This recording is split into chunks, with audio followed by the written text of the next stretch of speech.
ये कहानी है एक गरीब किसान की। रामू एक ईमानदार और मेहनती किसान था। उसके पास मात्र 2 बीघा जमीन थी, जिससे वह अपने परिवार का पेट पालता था। उसके परिवार में पत्नी, 2 छोटे बच्चे और एक बूढ़ी माँ थी। रामू रोज सुबह सूरज निकलने से पहले खेतों में काम करने निकल जाता और देर शाम तक खेत में ही जुटा रहता। वह बहुत मेहनत करता था, लेकिन मौसम की मार और खेती की बढ़ती लागत के कारण उसकी मेहनत का उचित फल नहीं मिलता था। एक साल गांव में सूखा पड़ गया। रामू की फसल पूरी तरह बर्बाद हो गई। सरकार की ओर से वादा किया गया कि किसानों को मुआवजा मिलेगा, लेकिन रामू के हिस्से में कुछ नहीं आया। पास के अमीर जमींदार ने उसे साहूकार से कर्ज लेने की सलाह दी। रामू ने परिवार की भूख मिटाने और अगली फसल बोने के लिए कर्ज ले लिया। कर्ज लेकर रामू ने दोबारा खेती शुरू की, लेकिन इस बार ओलावृष्टि ने फसल बर्बाद कर दी। अब रामू कर्ज के बोझ में दब चुका था। साहूकार ने रोज आकर पैसे मांगने शुरू कर दिए और धमकी दी कि अगर पैसे नहीं मिले तो जमीन जब्त कर ली जाएगी। इन सब परेशानियों के बीच रामू का बेटा बीमार पड़ गया।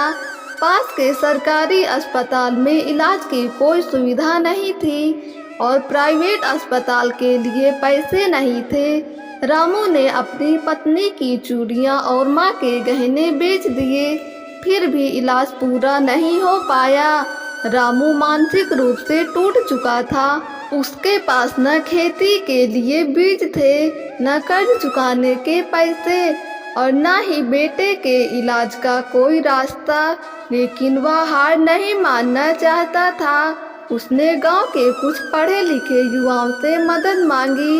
उन्होंने रामू की कहानी सोशल मीडिया पर साझा की, जिससे कुछ एनजीओ और सरकार का ध्यान उस पर गया। एक स्थानीय संस्था ने रामू को बीज, खाद और कुछ आर्थिक मदद दी।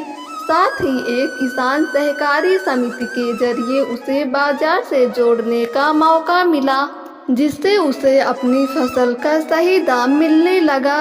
धीरे धीरे रामू ने कर्ज चुकाया और फिर से जमीन पर खड़ा हो गया। रामू की कहानी हमें यह सिखाती है कि एक गरीब किसान किस प्रकार कठिनाइयों से लड़ता है। यह कहानी सिर्फ रामू की नहीं, बल्कि देश के करोड़ों किसानों की है, जो आज भी संघर्षरत है। अगर समाज और सरकार मिलकर इन्हें सही मदद पहुंचाएं, तो ये किसान फिर से खुशहाली ला सकते हैं। दोस्तों, अगर आपको ये कहानी पसंद आई हो तो हमारे YouTube चैनल को सब्सक्राइब करके बेल आइकन को क्लिक कर दें, ताकि वीडियो का नोटिफिकेशन सबसे पहले आप तक पहुंचे।